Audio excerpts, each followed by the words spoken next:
ദൈവത്തിന് സ്തോത്രം. ദൈവമക്കളെ, നിങ്ങൾ സ്തുതിക്കുന്നത് ഇഷ്ടപ്പെടുന്ന ഒരു വ്യക്തിയാണോ? ജീവനുള്ള ദൈവത്തെ സ്തുതിക്കുന്നത് ഹൃദയം കൊണ്ട് ഇഷ്ടപ്പെടുന്ന ഒരു വ്യക്തിയാണോ? ഹൃദയം കൊണ്ട് അംഗീകരിക്കുന്ന ഒരു വ്യക്തിയാണോ നിങ്ങൾ? ദൈവത്തിന് സ്തോത്രം. അതൊന്ന് ചിന്തിക്കേണ്ട ഒരു വിഷയമാണ്. ജീവനുള്ള ദൈവത്തെ സ്തുതിക്കുക. മോശയാണ് ഇസ്രായേൽ മക്കളെ ആദ്യമായി സ്തുതി പഠിപ്പിച്ചത്. മോശയാണ് പഠിപ്പിച്ചത്. ചെങ്കടലിൻ്റെ തീരത്ത് മോശ ഇസ്രായേൽ മക്കളെ സ്തുതി അഭ്യസിപ്പിച്ചു. അതിന് മുമ്പ് ഏതെങ്കിലും ആര് ചെയ്തോ ഞാൻ ഓർക്കുന്നില്ല. പക്ഷേ മോശയാണ് പഠിപ്പിച്ചത്. ഇസ്രായേൽ മക്കളെ ദൈവത്തെ സ്തുതിക്കാൻ പഠിപ്പിച്ചു. സഭകളത് ആവർത്തിച്ചു. സ്തുതിയും സ്തോത്രവും പ്രഭയും പുകഴ്ചയും മാഞ്ഞുപോകാത്ത നല്ല ഉന്നതിയും ഇടപെടാതെ അർപ്പിക്കാൻ വേണ്ടിയിട്ട് പ്രിയപ്പെട്ടവരെ സഭകളും അതിൻ്റെ പ്രജകളെ ഉത്ബോധിപ്പിച്ചുകൊണ്ടിരുന്നു. നമുക്കറിയാം, പാടുന്ന പാട്ടൊക്കെ നാം പാടാറുണ്ട്. ദൈവത്തിന് സ്തോത്രം. മനുഷ്യരെ സ്തുതി അഭ്യസിപ്പിച്ചു എന്നല്ല. ദൈവമക്കളെ, പാട്ടുകളിലേക്ക് ഞാൻ പോകുന്നില്ല. പക്ഷേ സ്തുതിക്കുക എന്നുള്ളത് ഏറ്റവും വലിയതായ ഒരാരാധനയാണ്. ആരാധനയിൽ പ്രൈസ് ആൻഡ് വർഷിപ്പ് എന്ന് വെറുതെ പറയുകയല്ല, നമ്മുടെ ഹൃദയത്തിൽ നിന്ന് ആ സ്തുതി വരേണ്ടതായ ഒരാവശ്യമുണ്ട്. നിങ്ങൾ ജീവനുള്ള ദൈവത്തെ സ്തുതിക്കുന്നത് ഇഷ്ടപ്പെടുന്നൊരു വ്യക്തിയാണോ? അയാൾ സന്തോഷിക്കുന്നൊരു വ്യക്തിയാണോ? അതോ നിങ്ങളുടെ ഹൃദയം അതിനോട് അകന്നുപോയൊരു വ്യക്തിയാണോ? എനിക്കത് ഇഷ്ടമല്ലായിരുന്നൊരു കാലത്ത്. എനിക്കതിൽ സന്തോഷം ഉണ്ടായിരുന്നില്ല. അതിലെന്തെങ്കിലും ശക്തി ഉണ്ടെന്ന് എനിക്ക് തോന്നിയിരുന്നില്ല. അതിലെന്തെങ്കിലും ഒരു ആത്മാർത്ഥതയുണ്ടെന്ന് എനിക്ക് തോന്നിയിരുന്നില്ല. അതെൻ്റെ ജീവിതത്തിൽ എന്തെങ്കിലും സന്തോഷം തരുമെന്ന് എനിക്ക് അല്പം പോലും തോന്നിയിരുന്നില്ല. പക്ഷേ ഈ കാലങ്ങളിൽ ഞാൻ പഠിക്കുന്നു, ഞാൻ മനസ്സിലാക്കുന്നു, ദൈവത്തെ സ്തുതിക്കുക എന്നുള്ളത് പ്രിയപ്പെട്ടവരെ ഒരു ദൈവവേദലിൻ്റെ അവകാശമാണ്. അവനത് ചെയ്തിരിക്കും. ഒരു ദൈവവേദൽ, വീണ്ടും ജനിച്ച ഒരു ദൈവവേദൽ ദൈവത്തെ സ്തുതിച്ചിരിക്കും. അവൻ്റെ ഹൃദയത്തിൽ വന്നതായ ദൈവത്തിൻ്റെ ആത്മാവ്, അവന് ചൈതന്യമുള്ളതായ ഒരു ആത്മീയ ജീവൻ കിട്ടിയിട്ടുണ്ടെങ്കിൽ അവൻ നാവ് കൊണ്ട് ദൈവത്തെ സ്തുതിക്കുന്നവനായിരിക്കും.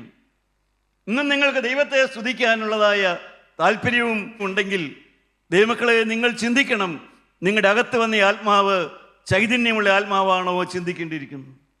അകത്ത് ദൈവാത്മാവുണ്ടോ നിങ്ങൾ ചിന്തിക്കേണ്ടിയിരിക്കുന്നു. കാരണം ദൈവത്തിൻ്റെ വചനം എല്ലാവരും അത് ഇഷ്ടപ്പെടുന്നില്ല. സ്തുതി എന്താണ് ഇതിൻ്റെ കാരണം? എന്തുകൊണ്ടാണ് മനുഷ്യൻ സ്തുതി ഇഷ്ടപ്പെടാത്തത്? പാട്ടുകാർ പാടും, പെരുവെള്ളത്തിൻ്റെ ഇരച്ചിൽ പോലെ ദൈവത്തെ സ്തുതിക്കണമെന്ന്. നമുക്കൊന്ന് സ്തുതിക്കാം. പെരുവെള്ളത്തിൻ ഇരച്ചിൽ പോലെ സ്തുതിച്ചിടുക അവന്റെ നാമം. പെരുവെള്ളത്തിൻ ഇരച്ചിൽ പോലെ സ്തുതിച്ചിടുക അവന്റെ നാമം. Hallelujah, hallelujah. മഹത്വവും ജ്ഞാനവും സ്തോത്രവും ബഹുമാനം ശക്തിയും ബലവും യേശുവിന്. ആമേൻ. മഹത്വവും ജ്ഞാനവും സ്തോത്രവും ബഹുമാനം ശക്തിയും ബലവും യേശുവിന്. ദൈവത്തിന് സ്തോത്രം. ഒരുപാട് കാര്യങ്ങൾ നമുക്ക് ചിന്തിക്കാനുണ്ട്, പഠിക്കാനുണ്ട്. പക്ഷേ ദൈവത്തെ സ്തുതിക്കുന്ന അനുഭവത്തിലേക്ക് വരുന്നതിന് മുമ്പ് ആ സ്തുതി മുളയ്ക്കണമെങ്കിൽ നമ്മുടെ ഹൃദയം ഒന്ന് കിളച്ച് മറിക്കേണ്ട ആവശ്യമുണ്ട്. ദൈവത്തിൻ്റെ വചനം കേട്ട്, ദൈവത്തിൻ്റെ ശക്തിയേറിയ വചനം കേട്ട് കിളച്ച് മറിഞ്ഞ ഒരു ഹൃദയത്തിൽ മാത്രമേ സ്തുതി മുളച്ചു വരികയുള്ളൂ. അങ്ങനെയുള്ള ഹൃദയത്തിലെ സ്തുതി വരികയുള്ളൂ. അല്ലെങ്കിൽ സ്തുതിക്കുന്നതിനോടുള്ളതായ ആ വിരോധവും ഇഷ്ടക്കുറവും എല്ലാം നിലനിന്നുകൊണ്ടിരിക്കും. ദൈവമക്കളെ, ജീവനുള്ള ദൈവത്തിങ്കിലേക്ക് അനേകർ വന്നുകൊണ്ടിരിക്കുന്ന കാലമാണ്. ദൈവവചനം കേൾക്കാൻ അനേകർ ഓടി വരുന്ന കാലമാണ്. ജനത്തിൻ്റെ പ്രത്യാശ സഭയിൽ നിന്ന് വചനത്തിലേക്ക് വന്നിരിക്കുന്ന കാലമാണ്. സഭകളിൽ ആശ്വാസം തേടിയിരുന്നവർ ഇന്ന് ദൈവവചനത്തിലെ ആശ്വാസമുള്ളൂ എന്ന് തിരിച്ചറിവിലേക്ക് വന്നിരിക്കുന്ന കാലമാണ്. ലോകത്തെമ്പാടുമുള്ള സർക്കാരുകളെല്ലാം പറയും 3 കാര്യം ജനത്തിന് കൊടുത്താൽ മതിയെന്ന്. 3 കാര്യം ജനത്തിന് കൊടുക്കണം: അന്നം, വസ്ത്രം, പാർപ്പിടം. ആഹാരം കൊടുക്കണം, വസ്ത്രം കൊടുക്കണം, കിടക്കാൻ പാർപ്പിടം കൊടുക്കണം. അതാണ് ഏറ്റവും നല്ല സർക്കാർ, അത് നടത്തി കൊടുക്കുന്നതാണ് ഏറ്റവും നല്ല സർക്കാർ എന്നാണ് ലോകമെമ്പാടുമുള്ള അഭിപ്രായം. പക്ഷേ ഈ അന്നവും തിന്ന് വസ്ത്രവും ധരിച്ച് പാർപ്പിടവും ഉണ്ടാക്കിയിരിക്കുന്ന ഇന്ന് മനുഷ്യരായി നമുക്കെല്ലാം അറിയാം, ഇതുണ്ടെങ്കിലും മനുഷ്യന് സമാധാനമൊന്നുമില്ല. ഇതെല്ലാം ഉണ്ടെങ്കിലും മനുഷ്യന് സമാധാനമില്ല. മനുഷ്യന് വേണ്ടത് എന്താണ്? മനുഷ്യന് വേണ്ടത് സ്നേഹമാണ് വേണ്ടത്. സ്നേഹമാണ് വേണ്ടത്. അന്നവും പാർപ്പിടവും വസ്ത്രവും ഉണ്ടെങ്കിലും പോരാ, സ്നേഹം വേണം. അത് കുടുംബങ്ങളിൽ വേണം, അത് കൂട്ടായ്മയിൽ വേണം, അത് സമൂഹത്തിൽ വേണം. സ്നേഹം എവിടെയും വേണം. മനുഷ്യർക്ക് ഇന്ന് ആവശ്യമായിരിക്കുന്നത് ഒരു ഹൃദയ ശസ്ത്രക്രിയയാണ്. ഇന്ന് ക്രിസ്ത്യാനിക്ക് ആവശ്യമായിരിക്കുന്നത്, ക്രൈസ്തവ സഭകൾക്ക് ആവശ്യമായിരിക്കുന്നത് ഒരു ഹൃദയ ശസ്ത്രക്രിയയാണ്. അവരുടെ അഹങ്കാരമുള്ള മനസ്സിന്, തന്നിഷ്ടമുള്ള ഹൃദയത്തിന് ഒരു ശസ്ത്രക്രിയ എന്ന ആവശ്യമാണ്. അത് നടത്താൻ വീര്യമുള്ള, യേശുവിൻ്റെ നാവുള്ള ദൈവമക്കൾ സഭകളിൽ എഴുന്നേറ്റ് വരേണ്ട ആവശ്യമുണ്ട്. അപ്പോസ്തലനായ പൗലോസും അപ്പോസ്തലന്മാരായ പത്രോസും എല്ലാം ദൈവത്തിൻ്റെ വചനം പറഞ്ഞിരുന്ന കാലത്ത് അന്നത്തെ ക്രൈസ്തവന് ഹൃദയ ശസ്ത്രക്രിയ കിട്ടിയിരുന്നു. ഇന്നത്തെ ക്രിസ്ത്യാനിക്ക് ഹാർട്ട് ഓപ്പറേഷൻ ഇല്ല. ഇന്നത്തെ ക്രിസ്ത്യാനികൾക്ക് ദേവാലയങ്ങളിൽ പ്രസംഗങ്ങളുണ്ട്, പക്ഷേ ആരുടെ ഹൃദയം കീഴ്മുറിക്കപ്പെടുന്നില്ല. ആർക്കും പാപത്തോട് അറപ്പും വെറുപ്പും വരുന്നില്ല. ഇവിടെ വന്നു തുടങ്ങിയ കാലം മുതൽ എനിക്കൊരു കാര്യം അറിയാം, ഇവിടെ ദൈവത്തിൻ്റെ വചനം, പരിശുദ്ധാത്മാവ് തരുന്നതായ വചനം, സവിശേഷതയേറിയ വചനം തരുന്നു. ഹൃദയത്തെ കുറിമുറിക്കുന്ന വചനം. ദൈവത്തിൻ്റെ വചനം തീ പോലെയും പാറയെ തകർക്കുന്ന ചുറ്റികയെ പോലെയുമാകുന്നു. അവൻ പാറയെ ജലതടാകവും തീക്കല്ലിനെ നീരുറവുമാക്കുന്നു. ദൈവത്തിൻ്റെ വചനം തീ പോലെ ഇവിടെ ഇറങ്ങി വരുന്നു. അത് മനുഷ്യഹൃദയത്തെ കീറിമുറിക്കുന്നു. മനുഷ്യഹൃദയം മുറിയുന്നത് കൊണ്ട് എന്താണ് ഉണ്ടാകുന്നത്? പാറ ജലതടാകമായും തീക്കല്ല് നീരുറവുമായി തീരുന്നു. ആ അനുഭവമാണ് അനേകർക്കുണ്ടായത്. അനേക ഹൃദയം, കല്ല് പോലിരുന്ന അനേക ഹൃദയങ്ങൾ ഇന്ന് മാംസലമായി. ഇന്ന് ഭവനത്തിൽ ഒരുമിച്ച് പാട്ട് പാടാറായി, ഒരുമിച്ച് പ്രാർത്ഥിക്കാമെന്നായി, ഒരുമിച്ച് വചനം വായിക്കാമെന്നായി, ഒരുമിച്ച് പ്രാർത്ഥന യോഗത്തിന് പോകാമെന്നായി, അന്യോന്യം ബഹുമാനിക്കാമെന്നായി, അന്യോന്യം സ്നേഹിക്കാനുള്ളതായി മനസ്സ് കിട്ടി. പാറയെ അവൻ ജലതടാകമാക്കിയെടുത്തു. ആരാണിതെല്ലാം ചെയ്തത്? അദൃശ്യനായി ഒരുവൻ പുറകിലുണ്ട്. ദൈവമക്കളെ, ഞാനിവിടെ നിൽക്കുമ്പോൾ എനിക്കറിയാം ഞാനൊരു പൊട്ടു മാത്രമേ ഉള്ളൂ. എന്നാൽ ഇതിൻ്റെ പുറകിൽ അദൃശ്യനായി ഒരുത്തൻ നിൽക്കുന്നുണ്ട്. അവൻ്റെ അരുമനാഥൻ്റെ രക്തം ഇവിടെയുണ്ട്. അവൻ്റെ കുരിശ് ഇവിടെ നാട്ടിയിട്ടുണ്ട്. ആ രക്തമാണ് നിങ്ങളോട് സംസാരിക്കുന്നത്. ആ രക്തമാണ് നിങ്ങളോട് ഇടപെടുന്നത്. അതിന് വീര്യബലമുണ്ട്. പ്രിയപ്പെട്ടവരെ, മനുഷ്യ രക്തത്തിന് ശബ്ദിക്കാൻ കഴിയുമെന്ന് ഈ ലോകത്തെ പഠിപ്പിച്ചത് ആരാണ്? ലോകത്തിലെ ഒരു ശാസ്ത്രവും പഠിപ്പിച്ചില്ല. മനുഷ്യൻ്റെ രക്തത്തിന് മനുഷ്യനോട് സംസാരിക്കാൻ പറ്റുമെന്ന് ഒരു ശാസ്ത്രവും പഠിപ്പിച്ചില്ല, ഒരു വൈദ്യശാസ്ത്രവും പഠിപ്പിച്ചില്ല. എന്നാൽ വേദപുസ്തകം പഠിപ്പിച്ചു. എബ്രായ ലേഖനം 12-ാം അധ്യായം എടുത്തു നോക്കാം. ഈ ലോകത്തിലെ ഒരു ശാസ്ത്രത്തിന് മനസ്സിലാകാത്തതായ സത്യം വേദപുസ്തകം പഠിപ്പിച്ചു. എന്താണ് പഠിപ്പിച്ചത്? നീതിമാന്മാരുടെ ആത്മാക്കൾക്കും പുതിയ നിയമത്തിന്റെ മധ്യസ്ഥനായ യേശുവിനും ഹാബേലിന്റെ രക്തത്തെക്കാൾ ഗുണകരമായി സംസാരിക്കുന്ന പുണ്യാഹ രക്തത്തിനടുക്കൽ എത്രയേ നിങ്ങൾ വന്നിരിക്കുന്നു. അത് ലോകത്തെ പഠിപ്പിച്ചത് സുവിശേഷമാണ്. യേശുവിൻ്റെ രക്തത്തിന് മനുഷ്യനോട് സംസാരിക്കാൻ പറ്റും. ഹാബേലിൻ്റെ രക്തത്തിന് സംസാരിക്കാൻ പറ്റും. ആരോട്? ദൈവത്തോട്. തന്നെ കൊന്നതായ തൻ്റെ സഹോദരന് അവനോട് പ്രതികാരത്തിന് വേണ്ടിയായിരിക്കണം. ഏതായാലും ആട്ടെ, ഹാബേലിൻ്റെ രക്തം ദൈവത്തോട് സംസാരിച്ചു. കർത്താവായ യേശുവിനെ ക്രൂശിച്ചതായ യഹൂദ സഭ പിന്നീട് പറഞ്ഞു, നിങ്ങൾ അവൻ്റെ രക്തം, പത്രോസിനോട് പറഞ്ഞു, നിങ്ങൾ അവൻ്റെ രക്തം ഞങ്ങളുടെ മേൽ വരുത്താനാണ് ഈ പ്രവർത്തിക്കുന്നതെന്ന്. പ്രിയപ്പെട്ടവരെ, കാരണം അവർക്ക് യേശുവിൻ്റെ രക്തത്തെ ഭയമായി. കർത്താവിനെ ക്രൂശിച്ചതായ യഹൂദന്മാർക്ക് യേശുവിൻ്റെ രക്തത്തെ ഭയമായി. യേശുവിൻ്റെ രക്തത്തെക്കുറിച്ച് അവർക്ക് പേടിയായി. എന്നാൽ ഇന്ന് നാം എന്താണ് പഠിക്കുന്നത്? ആ കർത്താവായ യേശുവിൻ്റെ രക്തം, ആ നസ്രായനായ യേശുവിൻ്റെ രക്തം ഞാനിവിടെ നിൽക്കുമ്പോൾ, നിങ്ങളുടെ ഹൃദയത്തിലേക്ക് ചെവി തുറന്ന് കേൾക്കുമ്പോൾ ആ രക്തം നിങ്ങളോട് സംസാരിക്കുന്നു. പ്രിയപ്പെട്ടവരെ, സിറിഞ്ചില്ലാതെ അകത്ത് കയറുന്ന രക്തമാണ് യേശുവിൻ്റെ രക്തം. സിറിഞ്ച് ഉപയോഗിച്ചാണ് ഈ ലോകത്തിലെ ഡോക്ടർമാര് മനുഷ്യന്റെ ഉള്ളിലേക്ക് രക്തം കയറ്റുന്നതെങ്കിൽ, എനിക്ക് വേണ്ടി 2000 മുമ്പ് കാൽവരിയിൽ ഒരു അത്ഭുതം നടന്നു. എൻ്റെ പ്രിയപ്പെട്ടവരെ, 2000 മുമ്പ് കാൽവരിയിൽ ഒരു അത്ഭുതം നടന്നു. അവിടെ രക്തമൊഴുകി.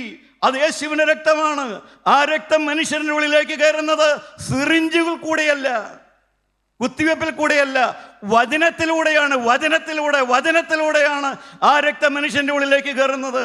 ആ രക്തം വചനത്തിലൂടെ കയറുമ്പോഴാണ് രോഗി സൗഖ്യമാകുന്നത്. ആ രക്തം വചനത്തിലൂടെ കയറുമ്പോഴാണ് തളർവാദ രോഗി മാറുന്നത്. ആ രക്തം വചനത്തിലൂടെ കയറുമ്പോഴാണ് സമർപ്പണങ്ങൾ എടുക്കുന്നത്. ആ രക്തം വചനത്തിലൂടെ അകത്തേക്ക് വരുമ്പോഴാണ് സ്തുതി മുളയ്ക്കുന്നത്. ആ വചനം അകത്തേക്ക് വരുമ്പോഴാണ് ഇതുവരെ സ്തുതിക്കാത്തവൻ സ്തുതിച്ചു പോകുന്നത്. ആ രക്തമാണ് പ്രിയപ്പെട്ടവരെ, സിറിഞ്ചിലൂടെയല്ല, വചനത്തിലൂടെ ആ രക്തം എൻ്റെ സിരകളിൽ കയറി. അതിക്രമങ്ങളാലും പാപങ്ങളാലും മരിച്ചിരുന്ന ഞാൻ, ഒരു കാലത്ത് 35-ാമത്തെ വയസ്സിൽ ഞാൻ വരുമ്പോൾ അതിക്രമങ്ങളാലും പാപങ്ങളാലും മരിച്ചവനായിട്ട് ഞാൻ ഇവിടെ വന്നു. എന്നാൽ ഇന്ന് എനിക്കറിയാം, ക്രിസ്തുവിൻ്റെ അകത്തുള്ളതിനാൽ ഈ ശരീരം മരിക്കേണ്ടതാണെന്ന് എനിക്കറിയാം. ഇന്ന് എനിക്കുണ്ടായി ഈ ശരീരം മരിക്കേണ്ടതാണെന്ന് എനിക്കറിയാം. പക്ഷേ ശരീരം മരിക്കേണ്ടതാണെങ്കിലും അകത്താത്മാവ് ജീവിക്കേണ്ടതാണ്. ഇതിനകത്തൊരു ആത്മാവുണ്ടെന്ന് എനിക്കറിയാം. ഈ ശരീരം മരിക്കേണ്ടതാണെന്ന് എനിക്കറിയാം. അതുപോലെ തന്നെ എൻ്റെ അകത്തൊരാത്മാവുണ്ട്. അത് ജീവിച്ചിരിക്കേണ്ട ഒരാത്മാവാണെന്ന് എനിക്കറിയാം. കാരണം എൻ്റെ അകത്ത് ക്രിസ്തു ഉള്ളത് കൊണ്ടാണ് അറിവുള്ളത്. പ്രിയപ്പെട്ടവരെ, നിങ്ങളുടെ അകത്ത് ക്രിസ്തു ഉണ്ടെങ്കിൽ ഈ രണ്ട് സുബോധവും നിങ്ങൾക്ക് കിട്ടും. ശരീരം മരിക്കേണ്ടതാണ്, എന്നാൽ നിങ്ങളുടെ അകത്തുള്ള ആത്മാവ് ക്രിസ്തു മൂലം ജീവിക്കേണ്ടതാണ്. ആ ജീവിക്കുന്ന ആത്മാവാണ് സ്തുതിക്കുന്ന ആത്മാവ് എന്ന് പറയുന്നത്. ആ ജീവൻ കിട്ടിയവരാണ് ദൈവത്തെ സ്തുതിക്കുന്നവര്. ആത്മാവിന്റെ ജീവൻ കിട്ടിയവരാണ് ദൈവത്തെ സ്തുതിക്കുന്നതിൽ ലജ്ജയില്ലാത്തവരും അതിൽ അഭിമാനിക്കുന്നവരും. പ്രിയപ്പെട്ടവരെ, ജീവനുള്ള വചനം, പാറയെ ജലതടാകമാക്കുന്ന ദൈവം. അതുകൊണ്ട് തന്നെ പാറയെ പിളർക്കുന്ന വചനം ദൈവം നമുക്കിവിടെ തരുന്നു. മനുഷ്യർക്ക് ഇഷ്ടമല്ല എൻ്റെ പ്രിയപ്പെട്ടവരെ. സദൃശ്യവാക്യം ഒന്ന് വായിച്ചു നോക്കൂ. മനുഷ്യർക്ക് ഇഷ്ടമുള്ളതും ഇഷ്ടമല്ലാത്തതുമായ കാര്യം സദൃശ്യവാക്യത്തിൽ വേഗത്തിൽ മനസ്സിലാകുന്ന 2 കാര്യമുണ്ട്. 13-ാം അധ്യായം എടുക്കാം. സദൃശ്യവാക്യം 13-ാം അധ്യായത്തിൻ്റെ 19-ാമത്തെ വാക്യം നമുക്ക് വായിച്ചു നോക്കാം. ഇച്ഛാനിവൃത്തി മനുഷ്യന് മധുരമാകുന്നു. ഇച്ഛാനിവൃത്തി മനുഷ്യന് മധുരമാകുന്നു. ദോഷം വിട്ടകലുന്നതോ ഭോഷന്മാർക്ക് വെറുപ്പ്. ദോഷം വിട്ടകലുന്നത് മനുഷ്യന് വെറുപ്പാ. ഇവിടെ ഇരിക്കുന്ന ഓരോ ചെറുപ്പക്കാരനും അറിയാം, ഓരോ ചെറുപ്പക്കാരിക്കും അറിയാം.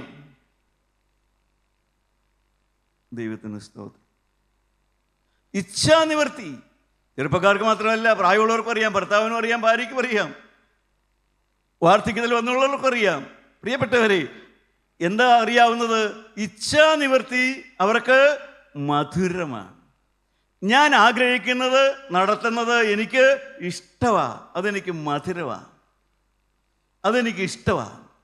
ഞാൻ ആഗ്രഹിക്കുന്നത്, ഞാൻ ഇച്ഛിക്കുന്നത്, എനിക്ക് ശരിയെന്ന് തോന്നുന്നത്, എനിക്ക് നല്ല ബോധ്യമുള്ളത്, എൻ്റെ ശരിയനുസരിച്ച് ജീവിക്കുന്നത് എനിക്ക് നല്ല മധുരമാണ്. പിന്നെ എന്താ എനിക്ക് വെറുപ്പുള്ള കാര്യം? ദോഷം വിട്ട് അകലുന്നത് എനിക്ക് വെറുപ്പാണ്. പാപം വിടണമെന്ന് പറയണത് എനിക്ക് വെറുപ്പാണ്. ഏത് തരത്തിലുള്ള പാപം വിടണോ? മദ്യപാനം വിടണമെന്ന് പറഞ്ഞാൽ ഇവിടെ ഇരിക്കുന്ന അനേകർക്ക് വെറുപ്പാണ്. കുശുമ്പും കുന്നായ്മയും വിടണമെന്ന് പറഞ്ഞാൽ അനേകർക്ക് വെറുപ്പാണ്. നീരസവും പിണക്കവും വിടണമെന്ന് പറഞ്ഞാൽ അനേകർക്ക് വെറുപ്പാണ്. പ്രിയപ്പെട്ടവരെ, അനേകർക്ക് ആരോടും കയ്പില്ലാതെ ജീവിക്കണമെന്ന് പറഞ്ഞാൽ അനേകർക്ക് വെറുപ്പാണ്. സ്വന്തം ഇഷ്ടം വേണമെന്ന് പറഞ്ഞാൽ എല്ലാവർക്കും ഇഷ്ടമാണ്. അങ്ങനെ ഇഷ്ടപ്പെട്ട ഒരു ഒന്നാന്തരം പ്രവാചകനുണ്ടായിരുന്നു, യോന. സ്വന്തം ഇഷ്ടം ചെയ്യുന്നതിൽ ഇത്രയേറെ സാമർഥ്യവും ഇഷ്ടമുള്ള വേറെ ആരും ഇല്ലെന്ന് എനിക്ക് തോന്നുന്നില്ല. യോനായോട് ദൈവം പറഞ്ഞു, നീ നിനവയിലേക്ക് പോകാം എന്ന് പറഞ്ഞു. ഞാനിങ്ങനെ ധ്യാനിക്കുകയാണ്. യോന അന്ന് വീട്ടിൽ ചെന്നു. പെട്ടിയൊക്കെ എടുത്തു. ഇന്നത്തെയാണ് ഭാഷയിലാണെങ്കിൽ ബ്രീഫ് കേസൊക്കെ എടുത്തു, ഡ്രസ്സൊക്കെ എടുത്തു വെച്ചു, എല്ലാം എടുത്തു വെച്ചു, വേദപുസ്തകമൊക്കെ എടുത്തു വെച്ചു, അന്നത്തെ പുസ്തകമൊക്കെ എടുത്തു വെച്ചു, എല്ലാം പാക്ക് ചെയ്തു. വീട്ടുകാർ ഇപ്പോൾ ചോദിച്ചു ആണ്, എവിടെ പോണേ, എങ്ങോട്ടാ പോണേ, എങ്ങോട്ടായിരിക്കും പോകാൻ പോണേ? തീഷ്ണതയുള്ള ദൈവവേദനല്ലേ, ദൈവത്തിൻ്റെ വചനം പറയാമെന്നുള്ള തീഷ്ണതയുള്ള ദൈവവേദനല്ലേ യോന പറഞ്ഞു കാണും, അയ്യോ എന്നോട് കൽപ്പിച്ചിട്ടുണ്ട് ദൈവത്തിൻ്റെ വചനം പറയാൻ പോകണമെന്ന്, ഞാൻ ദൈവത്തിൻ്റെ വചനം പറയാൻ പോവുക, ഞാൻ ദൈവത്തിൻ്റെ വചനം പറയാനായിട്ട് പോവുകയാണെന്ന് പറഞ്ഞു. വീട്ടുകാരെല്ലാം പ്രാർത്ഥിച്ച് ഇഷ്ടക്കാരനെ പുറത്തേക്ക് ഇറക്കി വിട്ടു. പക്ഷെ പോകുന്ന വഴിക്ക് ഉള്ളിയുടെ പുറമെ ഇതെല്ലാം പറഞ്ഞാലും ഉള്ളിൻ്റെ ഉള്ളിൽ യോനായ്ക്ക് ഒറ്റ കാര്യമുള്ളൂ, എന്താ? എൻ്റെ ഇഷ്ടം നടക്കണം, എൻ്റെ ഇഷ്ടം നടക്കണം, എൻ്റെ ഇഷ്ടം നടക്കണം. പ്രിയപ്പെട്ടവരെ, എങ്ങോട്ട് പോയി? നിനവേലേക്ക് പോകാൻ പറഞ്ഞ യോന എങ്ങോട്ട് പോയി? തർശീശിലേക്ക് പോയി. പ്രിയപ്പെട്ടവരെ, ദൈവത്തിൻ്റെ വേലക്കാരനാ, പക്ഷേ തന്നിഷ്ടത്തിലായി താല്പര്യമുള്ളത്. അങ്ങനെ പോയി എങ്ങോട്ട് പോയി? ഒരു കപ്പൽ കണ്ടു, തർശീശിലേക്ക് പോയി. എന്നിട്ട് അവസാനം എവിടെ എത്തി? തിമിംഗലത്തിൻ്റെ വയറ്റിലെത്തി. ദൈവവേലക്കാരൻ പോയി തിമിംഗലത്തിൻ്റെ വായിലായി. കാരണം എന്താ? തന്നിഷ്ടം. ദൈവവേല ചെയ്യുന്നവരുടെ ഇടയിലുണ്ട് തന്നിഷ്ടം, പാട്ട് പാടുന്നവരുടെ ഇടയിലുണ്ട് തന്നിഷ്ടം. ദൈവമക്കളെ, എന്നെപ്പോലെയുള്ള ദൈവവേലക്കാരുടെ ഇടയിലുമുണ്ട് തന്നിഷ്ടം. അവർ ദൈവവേലയ്ക്കാണ് പുറപ്പെടുന്നത്, ദൈവവേലയാണ് ഹൃദയത്തിലെ ലക്ഷ്യം, ദൈവവേലയ്ക്കാണ് അവർ മുന്നമേ കാലുവയ്ക്കുന്നത്. പക്ഷേ നടത്തുന്നത് തന്നിഷ്ടമാണ്. അനേക ഭാര്യമാർക്കും ഭർത്താക്കന്മാർക്കും ഉണ്ടത്. കൂട്ടായ്മക്കാർ തന്നെ കല്യാണം കഴിക്കുന്നു, തന്നിഷ്ടം നടത്താൻ പോകുന്നു. കൂട്ടായ്മയിലുള്ള യുവാക്കന്മാർ യുവതികൾ വിവാഹം കഴിക്കുന്നു, അതിനുശേഷം തന്നിഷ്ടത്തിന് വേണ്ടിയാണ് അവർക്ക് താല്പര്യം. എവിടെ എത്തി? തിമിംഗലത്തിൻ്റെ ഉള്ളിലെത്തി. പുറമെ പറഞ്ഞതെല്ലാം ഞാൻ ദൈവത്തിൻ്റെ ആലോചനപ്രകാരം ചെയ്തു എന്നാണ്. പുറമെ എല്ലാവരോടും പറഞ്ഞത് ദൈവത്തിൻ്റെ ആലോചനപ്രകാരം എല്ലാം ചെയ്തു. വേറെ ആരോടും പറഞ്ഞില്ല കേട്ടോ, ഞാൻ അങ്ങോട്ട് ദൈവത്തെ അനുസരണം കേട്ടാ പോണേന്ന് ആരോടും പറഞ്ഞില്ല. വാഗൊണ്ട് പറഞ്ഞതൊക്കെ ശരിയായ സാക്ഷ്യം, പക്ഷേ ഉള്ളിൻ്റെ ഉള്ളിൽ ഹൃദയത്തിൽ വ്യാജമായിരുന്നു. പ്രിയപ്പെട്ടവരെ, നിങ്ങൾ ഏതെങ്കിലും ഇതുപോലെ പാപമാകുന്ന യോനായുടെ ഉള്ളിലെത്തിയിട്ടുണ്ടോ? പാപമാകുന്ന യോനായുടെ ഉള്ളിൽ ആരെങ്കിലും എത്തിയിട്ടുണ്ടോ? എൻ്റെ പ്രിയപ്പെട്ടവരെ, ആര് വിടുവിക്കും? പാപമാകുന്ന ആ തിമിംഗലത്തിൻ്റെ ഉള്ളിൽ ആരെങ്കിലും എത്തിയിട്ടുണ്ടോ? യോന അവിടെ എത്തി. ആര് വിടുവിക്കും? വീട്ടുകാർ വിടുവിക്കുവോ? സഭ വിടുവിക്കുവോ? തിമിംഗലത്തിൻ്റെ ഉള്ളിൽ നിന്ന് യോനായെ പുറത്തെടുക്കാൻ ആർക്ക് കഴിയും? ആർക്ക് കഴിയും? സഹോദരങ്ങളെ, ചിന്തിച്ചു നോക്ക്. നിങ്ങളിന്നായിരിക്കുന്ന ആ തിമിംഗലത്തിൻ്റെ ഉള്ളിൽ നിങ്ങളെ പുറത്താക്കാൻ ആർക്ക് കഴിയും? യോനായെ പുറത്താക്കാൻ ആർക്ക് കഴിയും? ഒരുവന് മാത്രമേ കഴിയുള്ളൂ, പാപം ക്ഷമിക്കുന്ന ദൈവത്തിന്. യോനായുടെ പാപം ക്ഷമിക്കുന്ന ഒരു ദൈവത്തിന് മാത്രമേ ആ തിമിംഗലത്തിൻ്റെ ഉള്ളിൽ നിന്ന് അവനെ പുറത്താക്കാൻ കഴിയുള്ളൂ. പ്രിയ ദൈവവേദനേ, നീ ഹൃദയം തുറന്ന് കേട്ടുകൊള്ളൂ. നീ ആയിരിക്കുന്ന തിമിംഗലത്തിൻ്റെ ഉള്ളിൽ നിന്ന്, നീ വിട്ടുപോയിരിക്കുന്ന കൂട്ടായ്മയുടെ വിരോധത്തിൽ നിന്ന്, നീ വിട്ടുപോയിരിക്കുന്നതായ അവിശുദ്ധിയുടെ കൂട്ടുകെട്ടിൽ നിന്ന്, നീ വിട്ടുപോയിരിക്കുന്നതായ ആ കടക്കണിയിൽ നിന്ന്, രോഗക്കണിയിൽ നിന്നെല്ലാം നിന്നെ പുറത്താക്കണമെങ്കിൽ അതിന് കഴിവുള്ള ഒരുവനേ ഉള്ളൂ, പാപം ക്ഷമിക്കുന്നവനായ ജീവനുള്ള ദൈവം. ആ യോനായെ പുറത്തുവിട്ടു. ദൈവത്തിന് സ്തോത്രം. പ്രിയപ്പെട്ടവരെ, ആ ദൈവം ഇന്നും ജീവിക്കുന്നുണ്ട്. നിങ്ങൾക്ക് ദൈവത്തെ സ്തുതിക്കാൻ ആഗ്രഹമുണ്ടോ? നമുക്ക് പിന്നെയും ചിന്തിക്കണം, ആരെല്ലാം ദൈവത്തെ സ്തുതിക്കണം. 71 സങ്കീർത്തനം 22-23 വാക്യം നമുക്ക് വേഗം എടുക്കാം. 71 സങ്കീർത്തനം. പ്രിയപ്പെട്ടവരെ, നമുക്ക് സൗകര്യം പോലെ ഇതൊന്ന് പഠിക്കേണ്ട ഒരു വിഷയമാണ്. കാരണം നാം എല്ലാവരും ദൈവത്തെ സ്തുതിക്കുന്നവരായിട്ട് തീരണം. സ്തുതിയുടെ അലർജി ഇന്ന് മാറിക്കിട്ടണം. ആ സ്തുതിയോടുള്ളതായ നമ്മുടെ അകൽച്ച ഇന്ന് മാറിക്കിട്ടണം. നമുക്കൊന്ന് വായിക്കാം. 71 സങ്കീർത്തനം 22 വാക്യം. എന്റെ ദൈവമേ, ഞാനും വീണ കൊണ്ട് നിന്നെയും നിന്റെ വിശ്വസ്തതയെയും സ്തുതിക്കും. ഞാൻ വീണ കൊണ്ട് നിന്നെ സ്തുതിക്കും, വിശ്വസ്തതയെ സ്തുതിക്കും. പിന്നെ ഞാൻ നിന്റെ കിന്നരം കൊണ്ട് ഞാൻ നിന്നെ സ്തുതിക്കും. അടുത്ത വാക്യം എന്താ? ഇസ്രായേലിന്റെ പരിശുദ്ധനായുള്ളവേ, ഞാൻ കിന്നരം കൊണ്ട് നിനക്ക് സ്തുതി പാടും. ഞാൻ നിനക്ക് സ്തുതി പാടുമ്പോൾ എന്റെ അധരങ്ങളും നീ വീണ്ടെടുത്ത എന്റെ പ്രാണനും ഘോഷിച്ച് ആനന്ദിക്കും. ദൈവത്തിന് സ്തോത്രം. പ്രിയപ്പെട്ടവരെ, ആദ്യം കിന്നരം കൊണ്ട് സ്തുതിച്ചു, വീണുകൊണ്ട് സ്തുതിച്ചു. ഇപ്പോൾ പറയുന്നു, ഞാൻ സ്വന്തം നാവ് കൊണ്ട് നിന്നെ സ്തുതിച്ചു. സ്വന്തം നാവ് കൊണ്ട് നിന്നെ സ്തുതിച്ചു. അതിൻ്റെ ഫലം എന്താണ്? നീ വീണ്ടെടുത്ത എൻ്റെ ആത്മാവ് സന്തോഷിക്കുന്നു. പ്രിയപ്പെട്ടവരെ, നിങ്ങൾ വീണ്ടെടുക്കപ്പെട്ടവരാണോ? നിങ്ങൾ ക്രിസ്തുവിൻ്റെ രക്തത്താൽ വീണ്ടെടുക്കപ്പെട്ടവരാണോ? നിങ്ങൾ നിങ്ങളുടെ ആത്മാവിനെ കർത്താവിനെ ഫലമേൽപ്പിച്ചവരാണോ? ദൈവത്തിന് സ്തോത്രം. 71 സങ്കീർത്തനം നമുക്കറിയാം. യൗവനപ്രായത്തിൽ സന്തോഷിക്കാൻ ധാരാളം സന്തോഷങ്ങളുണ്ട്. ആഹാരമുണ്ട്, പലതുമുണ്ട്. മനസ്സുകൊണ്ട് സന്തോഷിക്കാൻ വേറെയും കാര്യങ്ങളുണ്ട്. എന്നാൽ ആത്മാവിന് സന്തോഷം കിട്ടുന്നതായ ഒരേ ഒരു സമയമേ ഉള്ളൂ. ഒരു വീണ്ടെടുക്കപ്പെട്ടവൻ്റെ ആത്മാവ് സന്തോഷിക്കുന്നത് ദൈവത്തെ സ്തുതിക്കുമ്പോഴാണ്. അവൻ്റെ നാവ് ദൈവത്തെ സ്തുതിക്കുമ്പോഴാണ് ആത്മാവ് സന്തോഷിക്കുന്നത്. ഹല്ലേലൂയ. ദൈവമക്കളെ, വാർദ്ധക്യം വരുമ്പോൾ നിങ്ങൾക്കറിയാം, ആഹാരം കൊണ്ട് സന്തോഷിക്കാനില്ല, മനസ്സുകൊണ്ട് സന്തോഷിക്കാനില്ല. പിന്നെ ഒരേ ഒരു സന്തോഷമേ ഉള്ളൂ, അത് ആത്മാവിൻ്റെ സന്തോഷമാണ്. അതെപ്പോഴാണ് കിട്ടുക? ദൈവത്തെ സ്തുതിക്കുമ്പോഴാണ് നമ്മുടെ വീണ്ടെടുക്കപ്പെട്ട ആത്മാവ് ദൈവത്തെ സ്തുതിക്കുന്നത്. അത് മനസ്സിലാകുമ്പോഴാണ് സ്തുതിക്കുന്നത് എന്തിനാണെന്ന് മനസ്സിലാകുന്നത്. അത് മനസ്സിലാക്കുമ്പോഴാണ് സ്തുതിയോടുള്ള അലർജി മാറുന്നത്. അത് മനസ്സിലാക്കുമ്പോഴാണ് എനിക്കും സ്തുതിക്കണമെന്നുള്ളതായ ആഗ്രഹം വരുന്നത്. കാരണം എൻ്റെ ആത്മാവിന് സന്തോഷം വേണം, എൻ്റെ ആത്മാവിന് സന്തോഷം വേണം. ഹല്ലേലൂയ. ദൈവമക്കളെ, നിങ്ങൾ ആരല്ല ആത്മാവിനെ സന്തോഷിപ്പിക്കാൻ ആഗ്രഹിക്കുന്നുണ്ട്. ആത്മാവിന് സന്തോഷം കിട്ടണമെങ്കിൽ ദൈവത്തിലെ വേറെ യാതൊരു വഴിയുമില്ല. ആത്മാവിൻ്റെ സന്തോഷം എന്നുള്ളത് നിന്റെ നാവുകൾ നീ ദൈവത്തെ സ്തുതിക്കാൻ തുടങ്ങുമ്പോഴാണ് ആത്മാവ് സന്തോഷിക്കുന്നത്. Hallelujah, hallelujah. സ്തുതിയും സ്തോത്രവും പ്രഭയും പുകഴ്ചയും മഞ്ഞു പോകാത്ത നല്ല ഉന്നതയും ഇടപെടാതെ കയറ്റുവാൻ ഞങ്ങളെ പഠിപ്പിച്ചതായ ആ പിതാക്കന്മാരുടെ പാരമ്പര്യത്തിൽ വളർന്നു വന്നതായ കർത്താവായ യേശുവിൻ്റെ വലിയ രക്തത്താൽ വീണ്ടെടുക്കപ്പെട്ട ആത്മാവുള്ളതായ ദൈവമക്കളോട് ഞാൻ എളിമയോടെ പറയുകയാണ്, നിങ്ങളുടെ ആത്മാവെന്ന് ആനന്ദിക്കട്ടെ, നിങ്ങളുടെ ആത്മാവെന്ന് ദൈവത്തെ സ്തുതിക്കട്ടെ, നിങ്ങളുടെ ആത്മാവിനൊരു ആഹാരം കിട്ടട്ടെ, നിങ്ങളുടെ ആത്മാവെന്ന ചൈതന്യത്തിലേക്ക് വരട്ടെ, നിങ്ങളുടെ ആത്മാവെന്ന് തുള്ളിച്ചാടട്ടെ. ഹല്ലേലൂയ. ദൈവമക്കളെ, ഇവിടെ വന്ന അനേകരുടെ ഇന്ന് ആത്മാവിൽ തുള്ളിച്ചാടുന്നവരാണ്. ഇവിടെ വരാതിരിക്കാൻ കഴിയില്ല അനേകർക്ക്. അതുകൊണ്ടാണ് അനേകർ വന്നത്. ഇവിടെ വന്നാൽ നിങ്ങൾ ദൈവത്തെ സ്തുതിക്കണം. ഹല്ലേലൂയ. ദൈവമക്കളെ, ആർക്കെല്ലാം ദൈവത്തെ സ്തുതിക്കാൻ ആഗ്രഹമുണ്ട് അവർക്ക് കരങ്ങളേർത്ത് ദൈവത്തെ സ്തുതിക്കുക. സ്തുതിയാണ് ആരാധന, സ്തുതിയാണ് ആഹാരം. സ്തുതിക്കുമ്പോഴാണ് ദൈവത്തെ സന്തോഷിക്കുന്നത്. ആത്മാവിന്റെ സന്തോഷമാണ്, ആത്മാവിന്റെ ആഹാരമാണ്, ആത്മാവിന്റെ സന്തോഷമാണ്. ഹല്ലേലൂയ, ഹല്ലേലൂയ, ഹല്ലേലൂയ, ഹല്ലേലൂയ, ഹല്ലേലൂയ. ബന്ധനങ്ങൾ അഴിയട്ടെ, ശാപങ്ങൾ മാറട്ടെ. ഹല്ലേലൂയ, ഹല്ലേലൂയ, ഹല്ലേലൂയ, ഹല്ലേലൂയ, ഹല്ലേലൂയ. ദൈവജനമേ, സന്തോഷിക്കുവീൻ, ആത്മാവിൽ സന്തോഷിക്കുവീൻ. ശാപങ്ങൾ മാറട്ടെ, ദുരാത്മാക്കൾ മാറട്ടെ, വൈരാഗ്യ പിശാചുക്കൾ മാറട്ടെ. ഹല്ലേലൂയ. ഇന്നു മുതൽ സ്തുതിയെക്കുറിച്ച് നിരാശയോടെ ചിന്തിക്കരുത്, എതിരായി ചിന്തിക്കരുത്. സ്തുതിക്കണം, സ്തുതിക്കണം, സ്തുതിക്കണം.